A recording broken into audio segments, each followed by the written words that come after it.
You think you can crash my party? Touch my champagne with those dirty hands? Victoria Hartwell's voice boomed across the ballroom.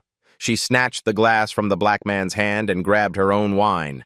My company is closing a $500 million deal tonight, and I will not let some ghetto rat ruin it. She threw the wine. It hit his face, dripped down his neck, soaked into his white shirt. This suit? She laughed, flicking more drops at him. Probably stolen. That watch? Fake. You don't even know what real money looks like. The man wiped his face slowly. His voice stayed soft. Ma'am, please. I was invited. Invited? Victoria stepped closer, her finger jabbing at his chest. By who? Name one person here who would know trash like you. One name. Say it. Silence. 300 guests stared. Every phone pointed at them. Have you ever seen someone so confident they had no idea they were about to lose everything?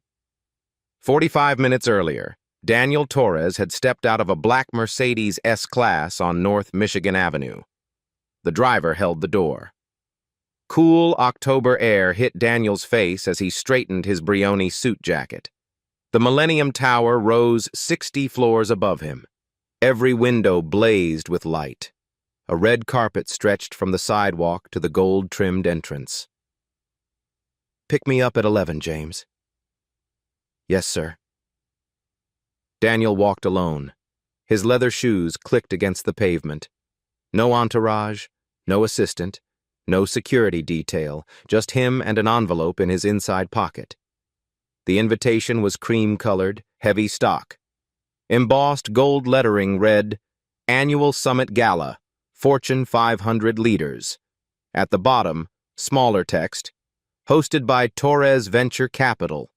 His company, his event, his $250,000 donation that made tonight possible. A valet rushed forward. Daniel waved him off with a polite smile. He checked his phone. One new email from his CFO, Sarah Carter. Subject line, Hartwell Industries, Final Contract Review, Monday 9 a.m. The preview text showed the first line, All terms agreed. $500 million infrastructure investment ready for signature. Howard Hartwell Sr., confirmed attendance. Daniel slipped the phone back into his pocket.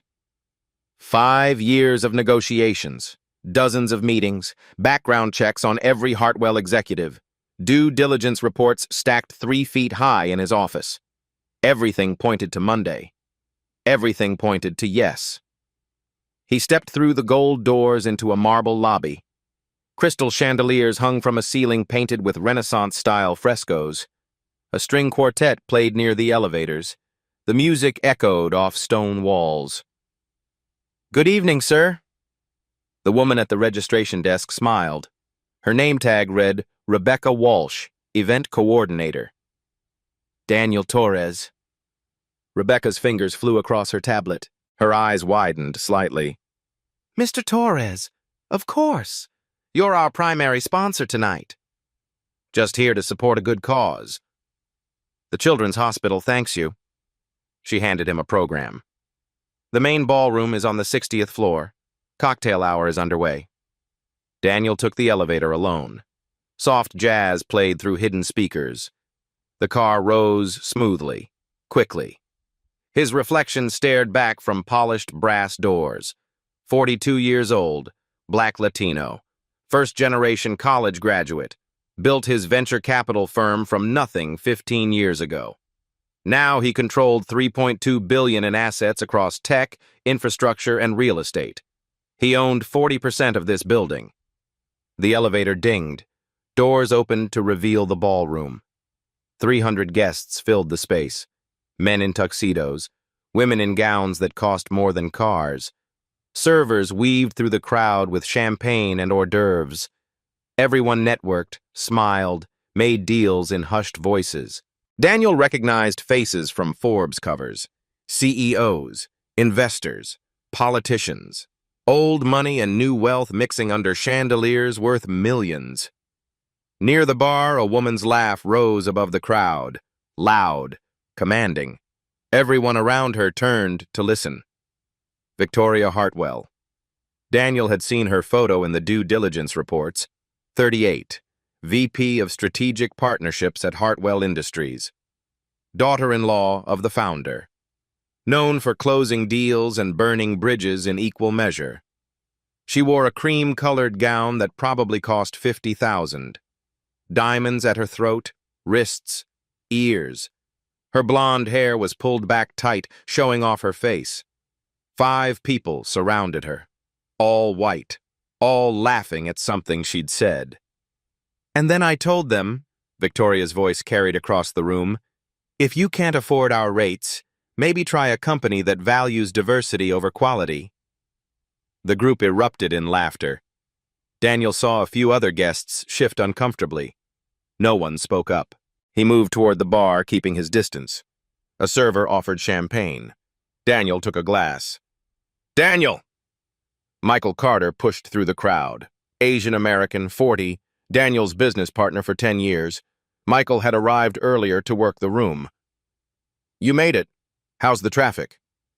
Fine. Anything I should know? Michael glanced toward Victoria's group. His expression tightened. The Hartwells are here. Howard Sr. left an hour ago. Said he wasn't feeling well. Victoria and Bradley are holding court. I saw. She's been... Michael searched for the word. Herself. Made a comment earlier about affirmative action hires ruining corporate culture. Anyone push back? 3 people left. Everyone else pretended not to hear. Daniel nodded slowly. He'd read the reports. 12 former Hartwell employees had filed complaints. 7 mentioned Victoria specifically. All complaints mysteriously disappeared before reaching HR. The company needed his money. $500 million to expand their infrastructure division. Without it, bankruptcy in 18 months. That gave him leverage. Enough leverage to demand changes. Real changes. Let's give it an hour, Daniel said. Then we can... Excuse me. A hand reached past him, grabbed his champagne glass. Daniel turned. Victoria Hartwell stood there. Her smile didn't reach her eyes. I don't think you're supposed to have that. Daniel looked at Victoria's hand on his glass. Her nails were painted blood red. A diamond ring the size of a marble caught the light. I'm sorry? The champagne. Victoria's smile stayed frozen. It's for guests, not staff. Michael stepped forward. Victoria, this is... She held up one hand. Michael, I'm handling this. You can go back to networking with people who actually matter. Her friends circled closer. A man in his mid-40s, thick neck, expensive watch. Bradley Hartwell, Victoria's husband. CFO of Hartwell Industries. A woman with sharp cheekbones and sharper eyes. Jennifer Ashton, PR director. Always within arm's reach of Victoria. 2 others Daniel didn't recognize. Both watches were entertainment. Ma'am, I think there's been confusion, Daniel said quietly. I'm a guest here. Victoria laughed. The sound was harsh, brittle. A guest? Really? And who exactly invited you? The same organization that invited everyone here. Name them. Daniel stayed silent. He could end this in 5 words. Could pull out his invitation. Could call Rebecca Walsh over. Could make Victoria understand exactly who she was talking to. But something stopped him. Maybe curiosity. Maybe the desire to see how far she would actually go. That's what I thought. Victoria turned to her group. See? They don't even prepare these people with decent lies anymore. Bradley moved closer. He smelled like expensive cologne and whiskey. Look, friend, we're not trying to embarrass you. But this event is invitation only. Very exclusive. If you leave now quietly, we'll forget this happened. I appreciate the concern, Daniel said. But I'm exactly where I'm supposed to be. Jennifer pulled out her phone, started typing. I'm texting security. We've had problems with crashers before. Have you? Daniel asked. When was the last time? Silence. That's right, Victoria said, recovering quickly. Because we usually catch them at the door. You must have slipped through, probably followed someone in. The crowd around them grew. Phones came out. Daniel saw at least 10 people recording. This would be online in minutes. Your suit, Victoria said, circling him like a shark. Brioni, please. I can spot a knockoff from across the room. That stitching is terrible. Daniel's suit had cost $8,000, custom tailored in Milan. He'd picked it up 3 months ago during a business trip. And that watch, Bradley pointed. Is that supposed to be a Patek Philippe? The face is all wrong? Is all fonts off. The watch was real, inherited from Daniel's grandfather, worth more than Bradley's car. Where did you get that invitation? Victoria demanded. Show it to me, right now. Daniel reached into his jacket. His fingers touched the envelope, but before he could pull it out, Victoria snatched it from his hand. She tore it open, scanned the text. Her eyes narrowed. This is fake. Obviously fake. Anyone can print something on cream paper. Let me see that. Bradley took the invitation, studied it. The font looks right, but nothing, Victoria interrupted. Look at him, Bradley. Does he look like he belongs at a $50,000 per seat event? What exactly am I supposed to look like? Daniel asked. The question hung in the air. Victoria's mouth opened, closed. She knew the trap. Professional, she finally said. Established. Someone with actual credentials. I have credentials. Like what? A community college degree? A participation trophy? Jennifer laughed, covered her mouth. Sorry, that was just accurate, Victoria finished. She turned to the growing crowd. This is exactly what's wrong with society today. Standards mean nothing. Quality means nothing. We're supposed to just let anyone into our spaces because of some misguided sense of... She stopped herself. But everyone knew what she'd almost said. Michael pushed through. Victoria, you need to stop. Right now. Or what? You'll report me? She laughed again. Michael, your firm does what? $20 million a year? My family's company does $2 billion. I could buy your entire operation with pocket change. This isn't about money. Everything is about money. Money equals power, equals access. Victoria grabbed a fresh wine glass from a passing server. And this man has none of those things. Daniel watched her hand. Watched the glass. Knew what was coming next. Ma'am, he said quietly. He said, please don't. Don't what? She stepped closer. The wine sloshed in the glass. Don't expose fraud? Don't you protect the integrity of an event my company helped sponsor? Your company helped sponsor? Michael's voice rose. Are you serious right now? $50,000, Victoria said proudly. We bought a table, unlike some people who probably found a torn ticket in the trash. The wine glass tilted.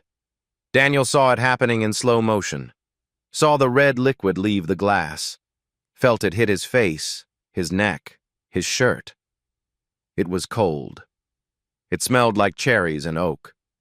It soaked through his collar, down his chest. Victoria didn't stop. She poured until the glass was empty. Then she grabbed another from a nearby table and threw that too. Maybe now you'll learn where people like you actually belong. Serving drinks, not drinking them. The ballroom went silent. Even the string quartet stopped playing. Daniel stood there. Wine dripped from his chin. His $8,000 suit was ruined. His grandfather's watch had red droplets on the crystal face. He pulled out his handkerchief, wiped his face slowly, methodically. You done? He asked. Victoria's chest heaved. Her face was flushed. I'm just getting started. Security! Two men in dark suits pushed through the crowd. Private security, built like linebackers. Name tags read, Morrison Security Services. This man, Victoria pointed at Daniel, crashed this event. I want him removed. I want him arrested. I want his name blacklisted from every venue in Chicago. The lead security guard, Frank Morrison, approached carefully. Sir, I'm going to have to ask you to come with me. Of course. Daniel's voice stayed calm. I understand you're doing your job. Don't be so understanding, Victoria snapped. You should be apologizing, begging. You assaulted me with your presence. I assaulted you? You made me feel unsafe, threatened. I had every right to defend myself and my guests. Bradley stepped beside his wife. United front. Our lawyers will be involved. You can count on that. Your lawyers? Daniel smiled slightly. The first real emotion he'd shown. Interesting. What's funny? Victoria demanded. Nothing. Nothing at all. Daniel turned to Frank. Should we go to your office? This way, sir. As Frank led Daniel toward the exit, Victoria followed. Her voice echoed off the marble walls. Let everyone see this! Let everyone see what happens when you try to infiltrate spaces you don't belong in. Her friends followed. Jennifer filmed everything on her phone. This is going on our company socials. How Victoria Hartwell protects corporate excellence. Great idea, Bradley said. Show the world we don't tolerate fraud. Daniel walked calmly between the security guards. His shoes squelched slightly. Wine dripped onto the floor with every step. Behind him, the whispers started. Did you see that? She just threw wine on him. That seemed excessive. Should we say something? But no one did. No one stepped forward. No one confronted Victoria. They just filmed, and watched, and posted. By the time Daniel reached the security office on the 59th floor, the video had 17,000 views. Victoria followed them into the small room. Brady and Jennifer crowded in behind her. The space smelled like coffee and cleaning supplies. Frank sat at a desk with 2 computer monitors. Sir, I need to verify your identity. Of course. Daniel reached for his wallet. Don't trust whatever ID he shows you, Victoria said. Fake IDs are everywhere. I want you to call the police, real police. Let them handle this. Frank looked uncomfortable. Ma'am, I need to follow protocol. I am the protocol. Victoria pulled out her phone. I'm texting my father-in-law right now. He owns 20% of this building. 1 call from him and you're unemployed. Do you understand? Frank's jaw tightened. He picked up his desk phone. Daniel sat in a plastic chair, wiped more wine from his face, and waited. This was about to get very interesting. The security office was cramped, beige walls, flickering fluorescent lights, a water cooler in the corner that hummed too loudly. Frank Morrison sat at his desk, fingers hovering over the keyboard. His computer screen glowed blue in the dim room. Victoria paced behind him. Her heels clicked against the tile floor.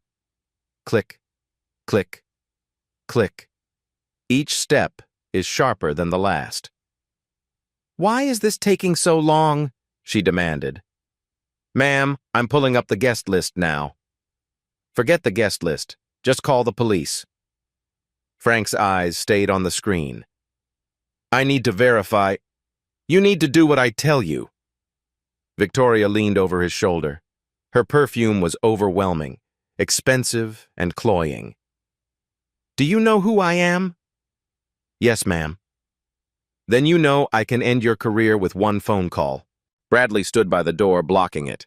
His arms crossed over his chest. Jennifer was on her phone, typing furiously, probably posting updates.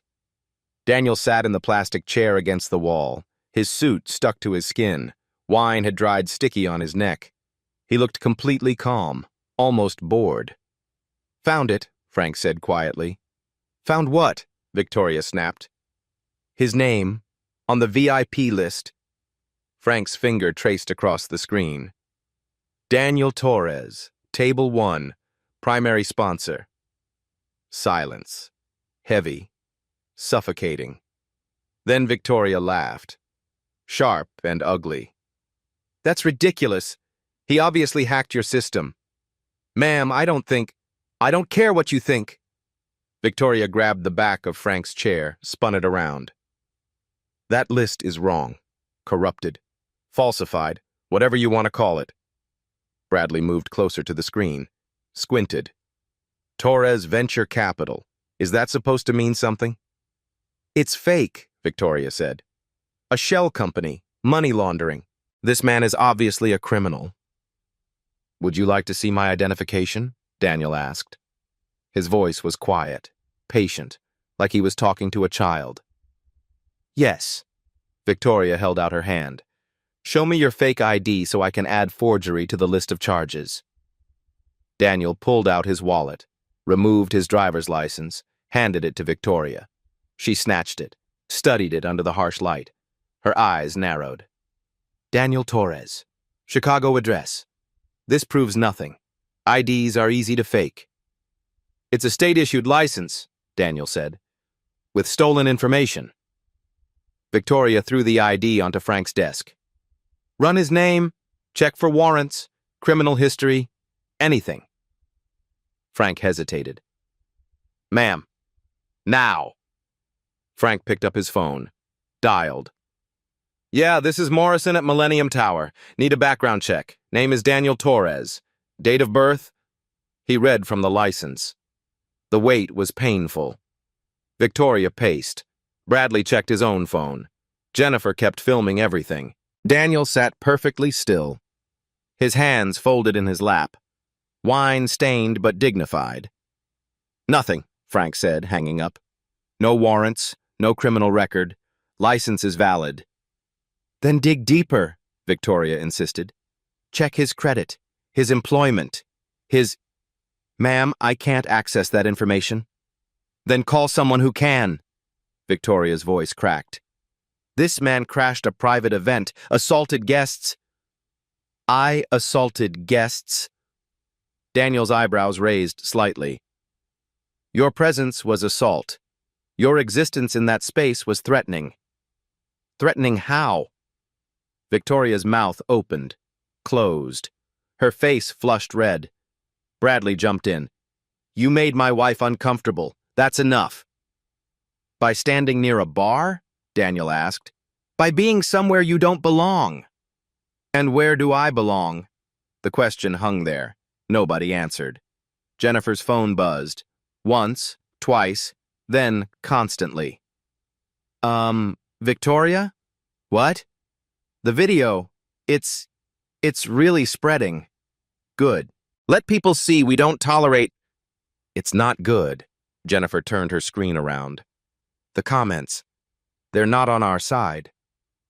Victoria grabbed the phone, scrolled. Her face went from red to white. This is disgusting, someone had written. Clear racism. She threw wine on him for no reason. Who is this woman? Someone find out where she works. The way she said people like you made me sick. Victoria threw the phone back. Those people don't matter. They're nobodies. Trolls. It's got 200,000 views, Jennifer whispered. I don't care if it has 2 million. Victoria whirled on Frank. Call the police. Frank's hand moved to the phone, slowly, reluctantly. Wait. Michael Carter appeared in the doorway. Behind him stood Rebecca Walsh, the event coordinator. Both looked worried. Michael, get out, Victoria said. This doesn't concern you. It absolutely concerns me. Michael held up his phone. Do you know what you've done? Protected the integrity of this event. You assaulted a guest, on camera, in front of 300 witnesses. I defended myself and others from an intruder. Rebecca stepped forward, her tablet clutched to her chest. Ms. Hartwell, I've confirmed Mr. Torres's identity. He's listed as our primary sponsor. His company donated $250,000 to tonight's charity. Victoria laughed, high-pitched, manic. That's impossible. It's in our records. The wire transfer came through yesterday morning. Then your records are wrong. Ma'am, everyone stop. Victoria's voice echoed off the walls. I don't care about records or lists or donations. I know what I saw. This man doesn't belong here, period. Based on what? Michael demanded. Based on... Victoria stopped, breathed hard through her nose. Based on my judgment, my experience, my instincts about who belongs in our world. Your world, Daniel said softly. Yes, my world. Victoria turned to him. A world you could never understand, never access, never be part of, no matter how many fake companies you invent or IDs you forge. Bradley's phone rang. He looked at the screen. His face went pale. It's Dad. Don't answer it, Victoria said. It's Dad. I have to. I said don't. But Bradley was already answering. Hello? Dad, we're in the middle of... He went silent. Listened. His eyes widened. No, that's not... We didn't know. He said he was... Victoria grabbed the phone. Howard? Dad? Listen, there's been a situation. An intruder at the gala. We handled it, but... She stopped. The color drained from her face. Her hand started shaking. That's not possible, she whispered. You're wrong. He's lying. He has to be lying. Daniel watched her, still calm, still patient, still waiting. Put him on speaker, Daniel said quietly. Let everyone hear. Victoria's hand trembled. She looked at Bradley, Jennifer, at Frank, at Michael. Then she pressed the speaker button. Howard Hartwell Sr.'s voice filled the room. Rough, angry, tired. Victoria, is Daniel Torres there? The man claiming to be Daniel Torres, yes.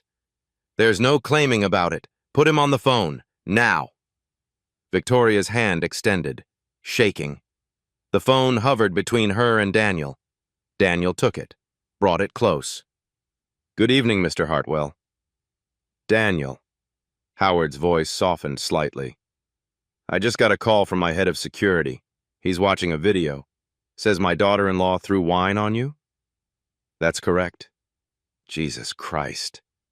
A long pause. The sound of ice in a glass. Are you hurt? My suit is ruined. My pride is intact. I'm so sorry. This is unacceptable. Victoria lunged for the phone. Dad, he crashed the event. He's lying to you. Victoria. Howard's voice went cold. Stop. Talking. But I said stop. She stepped back. Her whole body is rigid. Daniel, Howard continued, I'm heading back to the venue. Don't go anywhere. We need to talk. About tonight, about Monday, about everything. Monday? Victoria's voice cracked. Yes, Victoria, Monday. The day I was supposed to sign the biggest deal in company history with Daniel Torres, CEO of Torres Venture Capital, the man you just humiliated on camera in front of half of Chicago. The phone slipped from Daniel's hand, clattered on the desk. Victoria stared at him, really looked at him for the first time. No, she whispered. Yes, Daniel said simply. You're not... You can't be... I am. Bradley grabbed the desk edge. His knuckles went white. The $500 million infrastructure deal? That's the one? With you? With me. Jennifer stopped recording, lowered her phone. Oh my God. Frank stood up from his desk. Sir, I am so... You did your job, Daniel said. Under duress. No apology necessary. Victoria backed against the wall. Her breathing came fast, shallow. This isn't happening. This can't be happening. It is, Michael said. And it gets worse. He held up his phone. The screen showed a news alert. Chicago Tribune just picked up the story. Billionaire investor assaulted at charity gala. Your name is in the headline, Victoria. Turn it off. Forbes is running it too. And Bloomberg. And I said turn it off. But the phones kept buzzing. More alerts, more articles, more views. The video hit 500,000. Victoria slid down the wall, sat on the floor, her expensive gown pooled around her. I didn't know, she whispered. You didn't ask, Daniel said. If you'd just told me, I shouldn't have had to. Bradley pulled out his own phone, started making calls. I need our crisis PR team. Now. Yes, I know it's Friday night. I don't care. This is a Category 5 disaster. Jennifer was already backing toward the door. I need to delete those posts. Oh God, I need to delete everything. Too late, Michael said. Screenshots are everywhere. A knock on the door. Everyone jumped. Rebecca poked her head in. The police are here. Someone called about trespassing? Frank closed his eyes. That was me. Before I knew. Send them in, Daniel said. Victoria looked up from the floor. Mascara ran down her cheeks. You're pressing charges? That depends, Daniel said, on what happens in the next 5 minutes. 2 Chicago PD officers stepped into the already crowded room, and everything changed again. Officer Martinez stepped in first. Latina, mid-30s, tired eyes. Her partner, Officer Kim, followed. Korean-American, younger, hand near his radio. We got a call about trespassing, Martinez said. Victoria jumped up. Officers, thank God, this man crashed our event. He's been threatening guests. Arrest him immediately. Your name? Victoria Hartwell, VP of Strategic Partnerships at Hartwell Industries. Martinez turned to Daniel. And you? Daniel Torres. Kim typed on his phone. His eyes widened. Torres Venture Capital? You're the CEO? Yes. Ma'am, Torres VC is registered with the SEC. $3.2 billion in assets. Victoria's face went white. That doesn't prove anything. He stole someone's identity.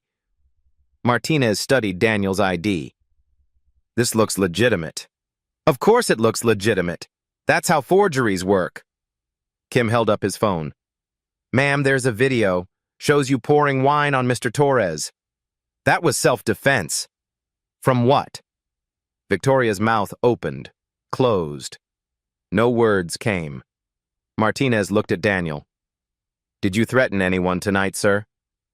No, ma'am. Did you touch anyone? No, ma'am. Martinez turned back to Victoria. But you threw wine on him. That's assault. He deserved it. Why? Silence. Bradley stepped forward. Officers, these events have standards, security protocols. We can't just let anyone... Anyone what? Kim's voice sharpened. Bradley stopped talking. Daniel's phone rang. He glanced at the screen, smiled slightly, answered on speaker. Daniel? Howard Hartwell Sr.'s voice filled the room. I'm in the lobby. Coming up. Is Victoria there? She is, sir. Good.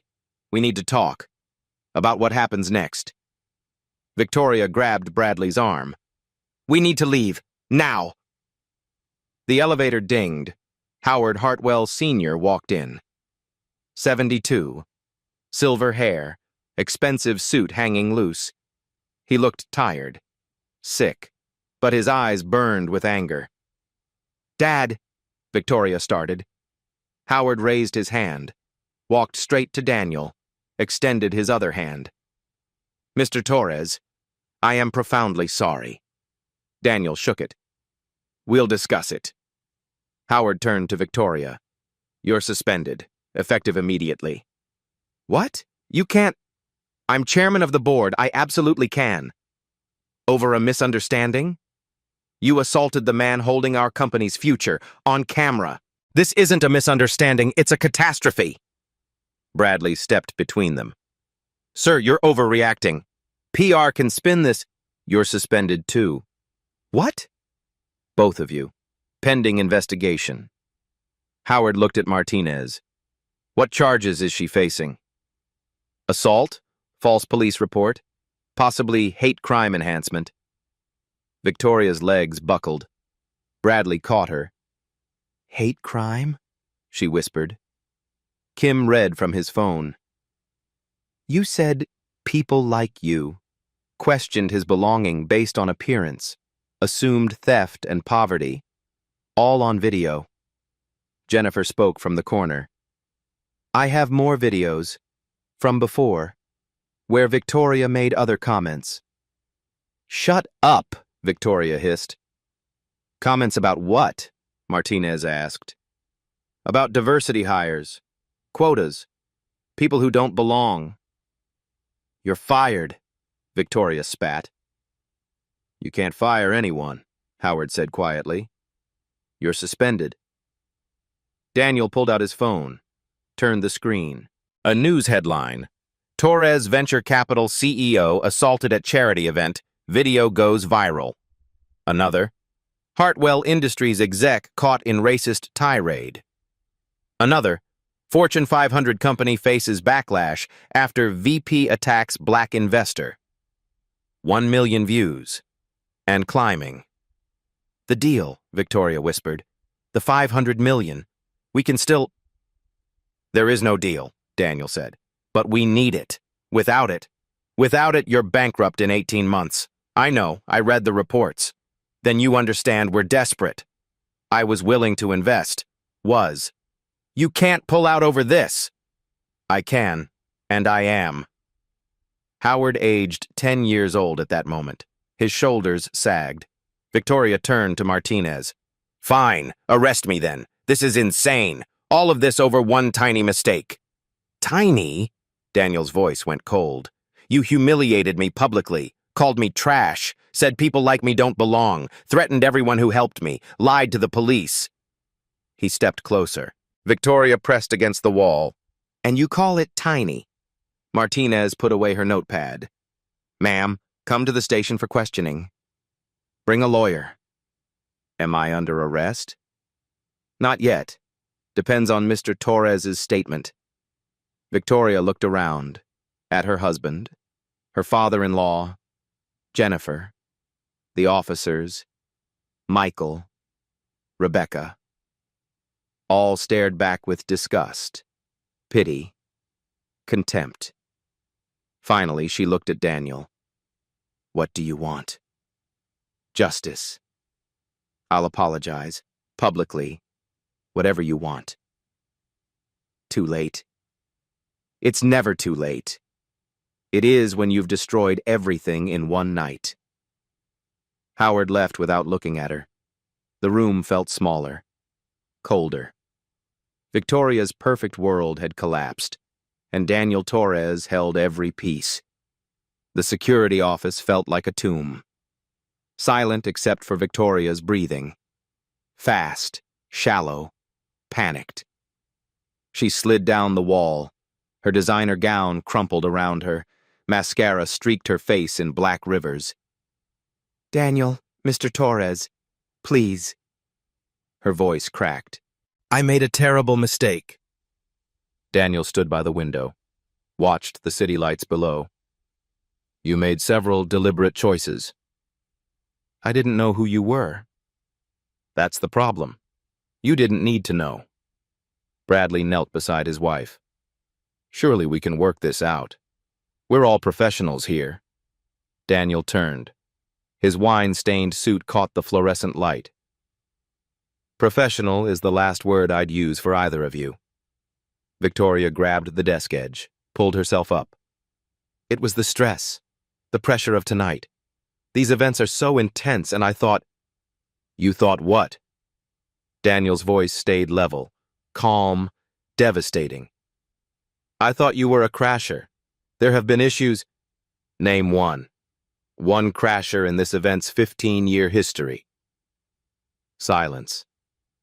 You can't, because there haven't been any. Daniel pulled his ruined handkerchief from his pocket, looked at the wine stains. You saw a black man and made assumptions. Be honest about that. That's not... Victoria stopped. Victoria started again. I acted on instinct to protect our family's interests. Your instinct was racism, Daniel said. Let's be clear. Martinez stepped forward. Mr. Torres, we have enough for assault charges. The videos establish clear intent. Multiple witnesses confirm the statements. I want to press charges, full extent. No! Victoria lurched forward. Please, I have children, a career. This will destroy everything. You should have thought about that before you poured wine on a stranger. Bradley stood, tried to salvage something. What about our company? 300 employees who had nothing to do with this. Your company needed my investment to survive, Daniel said. That was your father's problem to solve. He chose poorly when he put Victoria in a leadership position. She's family. And that's why your company is failing. Nepotism over competence. Frank Morrison approached quietly. Mr. Torres, I need to apologize. I should have verified more thoroughly before calling the police.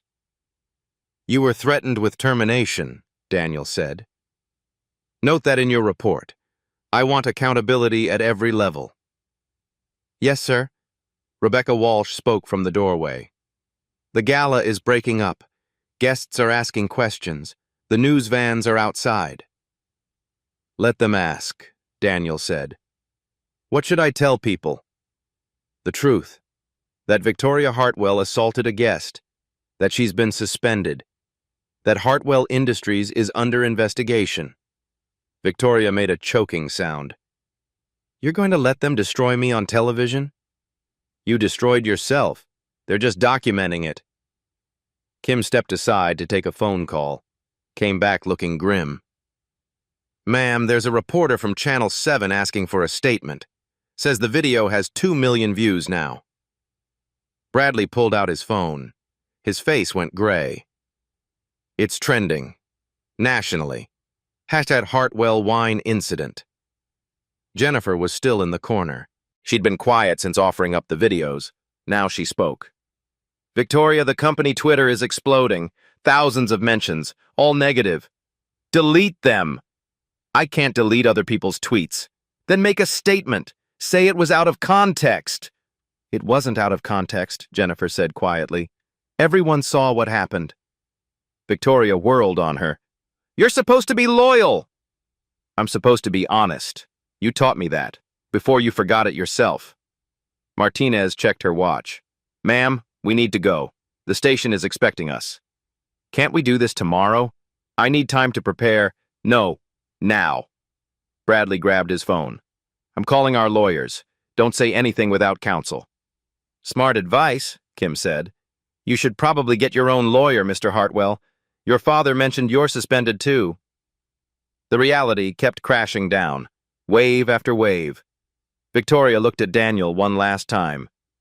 If you'd just told me who you were, if you'd just said something... I shouldn't have had to. Daniel's voice was quiet. Final. Every person deserves basic dignity, regardless of who they are or what they do. You failed that simple test. I was protecting people. From what? A man drinking champagne? Daniel shook his head. You weren't protecting anyone. You were performing, showing off, asserting dominance over someone you thought couldn't fight back. That's not true. It's exactly true. And now the whole world sees it. Martinez guided Victoria toward the door. Let's go, ma'am. Victoria's heels clicked against the floor. Slower now, heavier. At the doorway, she turned back.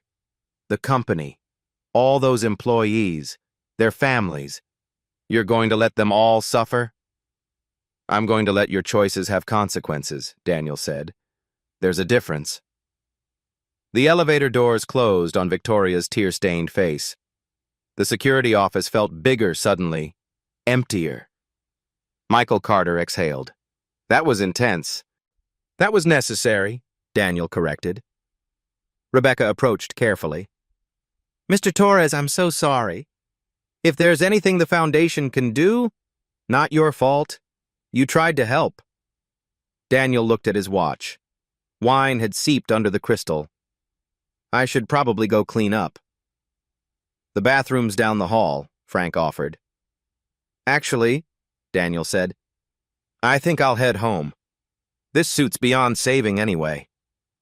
He walked to the elevator. Michael followed. Behind them, the phones kept buzzing. The story kept spreading, and Victoria Hartwell's world kept crumbling. Monday morning, 72 hours after the gala. Daniel sat in his corner office. Floor-to-ceiling windows overlooked Lake Michigan. Gray waves crashed against the shore. Rain streaked the glass. His legal team filled the conference table. 6 attorneys, 3 paralegals, laptops open, documents stacked high. Patricia Okoye led the team. Nigerian-American, 52, sharp as broken glass. She'd built her career destroying corporate discrimination. We have 17 corroborating witnesses, Patricia said. 4 separate video angles. All show premeditation. She clicked her remote. The conference room screen lit up. Victoria's face filled the frame. People like you don't belong here. Click. Another angle.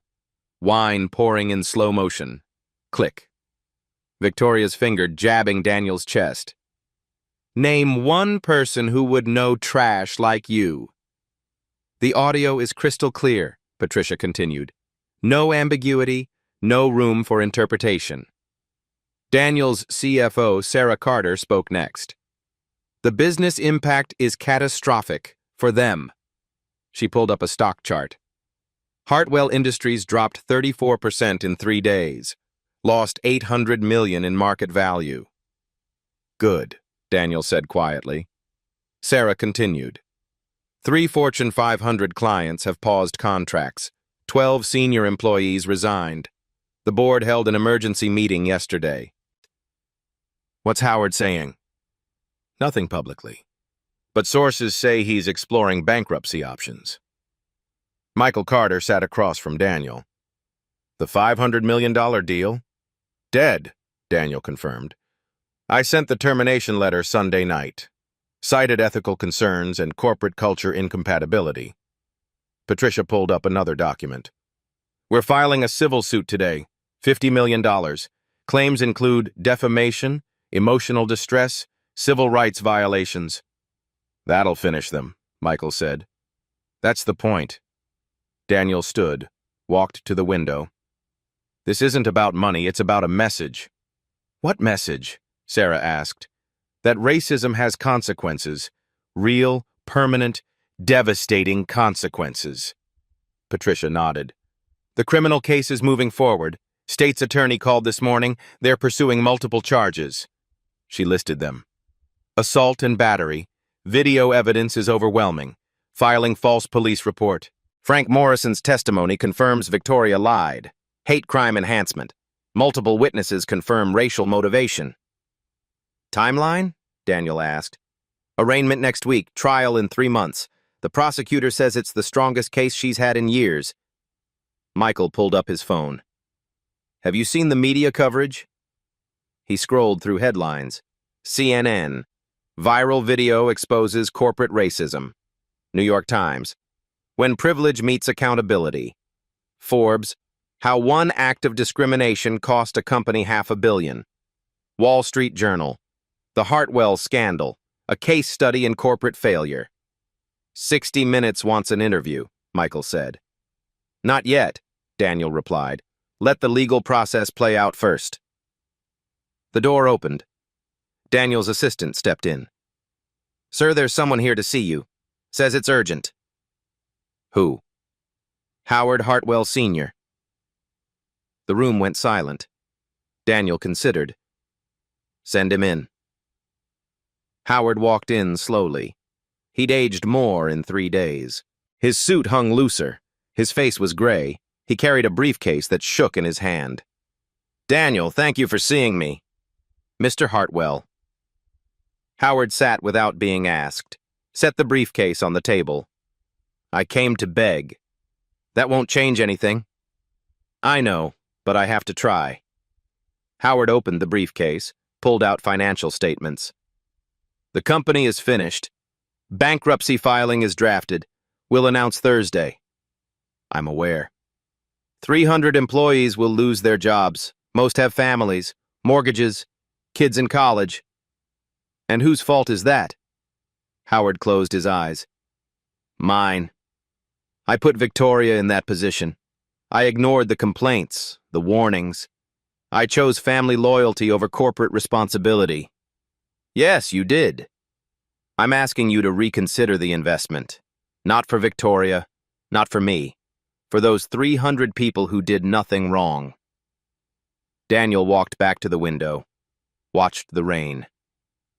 You're asking me to save a company with a rotten culture, to reward bad behavior, to send the message that racism is acceptable as long as you apologize afterward. I'm asking you to show mercy. Mercy? Daniel turned.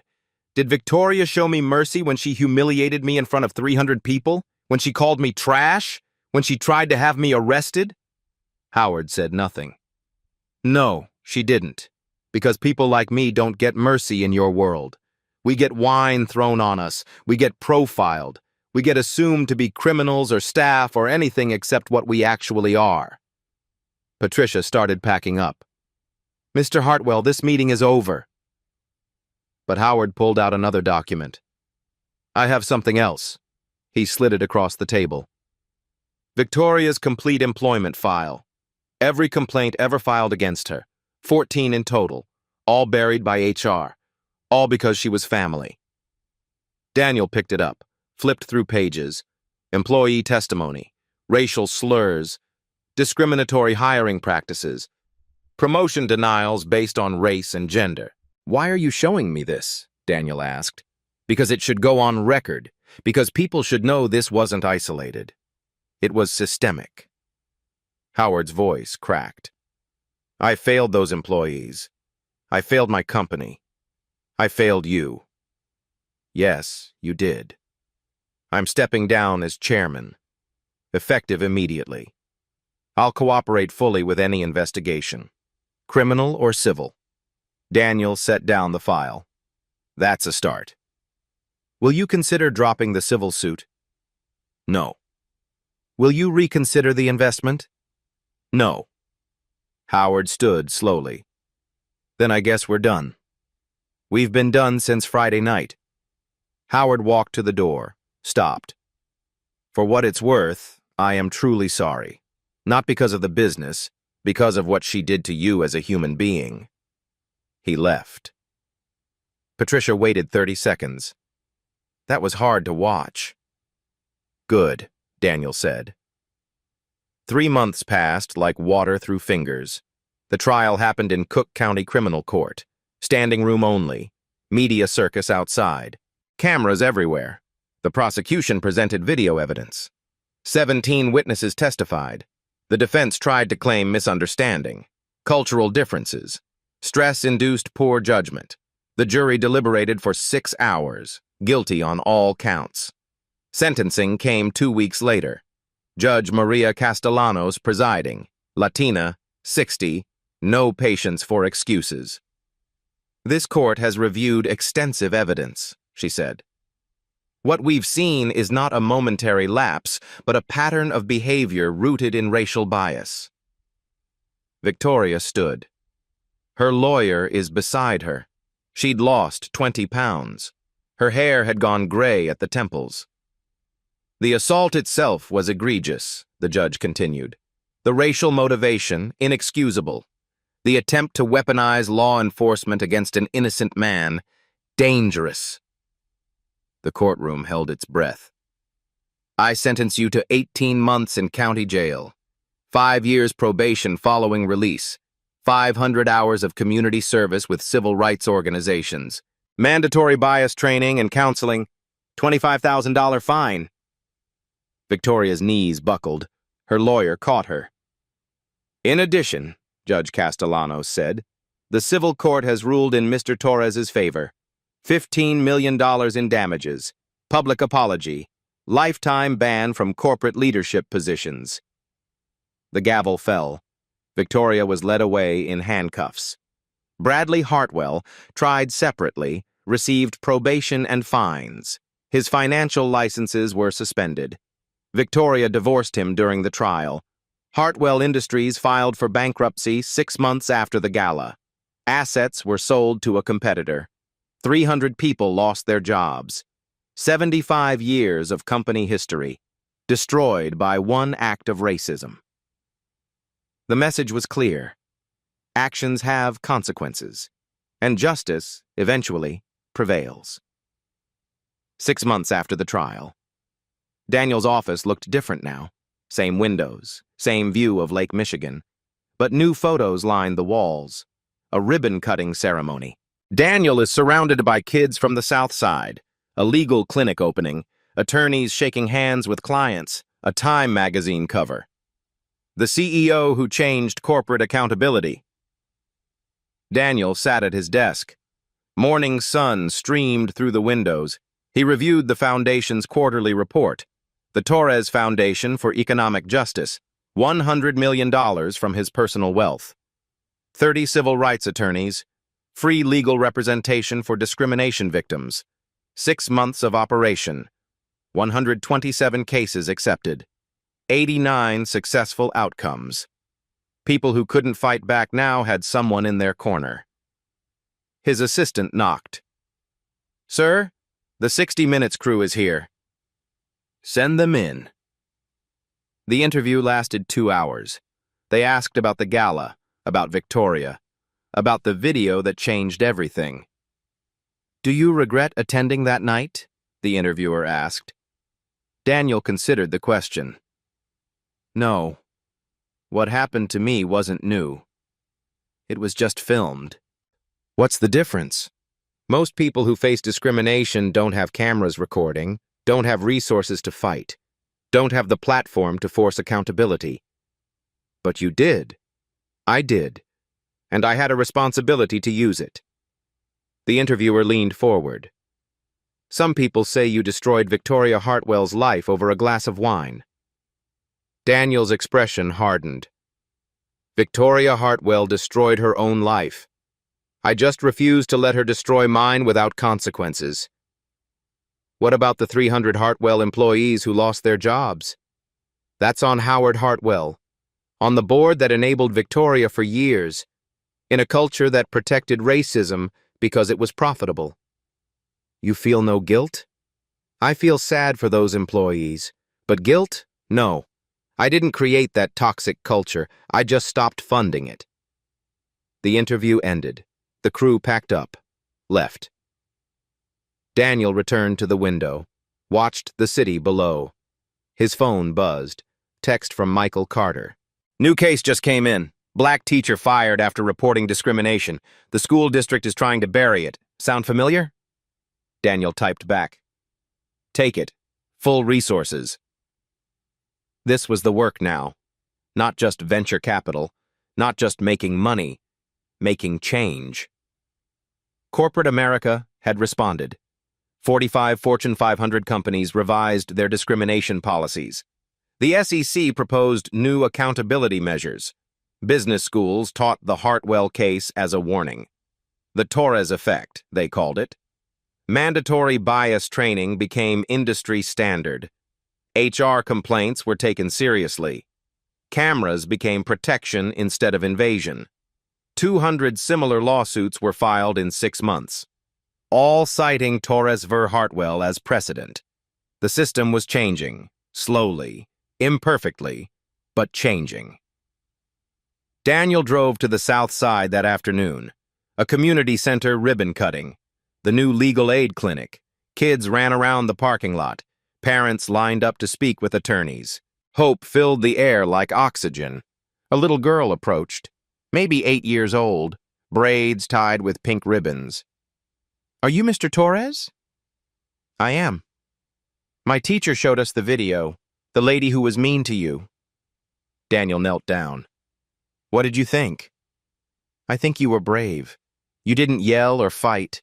You just waited. Waiting is hard sometimes. But you won, because you were patient. I won because I knew my truth, and I knew justice would come." The girl smiled, ran back to her mother. Daniel stood. Cut the ribbon. Cameras flashed. Later, he recorded a message for his social media. 5 million followers now. People who wanted to see accountability, who needed to believe change was possible. People ask me why I pursued this so hard, he said to the camera. Why I didn't just accept an apology and move on. The answer is simple. He paused. Let the words settle. Every day, people face discrimination without witnesses, without phones recording, without resources to fight back. This story isn't exceptional because it happened. It's exceptional because there were consequences. The question is, how many stories never get told? How many Victorias never face justice? And what are we going to do about it? He ended the recording, posted it. Within an hour, 50,000 shares. People commenting on their own stories, their own fights, their own small victories. The movement was bigger than him now. It belonged to everyone who'd ever been judged, dismissed, told they didn't belong. Daniel's final thought, sitting in his office as the sun set over Chicago. Justice isn't revenge. Justice is accountability. Justice is making sure the next person doesn't face what you faced. Justice is knowing that racism has a price, and sometimes that price is everything. The screen faded to black. White text appeared. If you've experienced discrimination, document it. If you witness it, record it. If you have power, use it. Subscribe for more stories of justice prevailing. Share this with someone who needs to see that accountability is possible. Comment below. Have you ever witnessed discrimination? Your story matters. Final frame.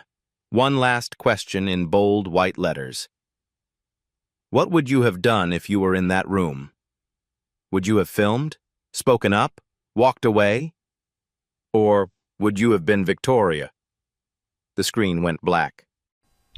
The story you heard today wasn't cleaned up. It was told exactly as it happened. At Black Voices Uncut, we believe that's the only way truth can live. If you felt something, hit like, comment, and your reaction, and subscribe. Every week, we bring you voices that refuse to be silenced.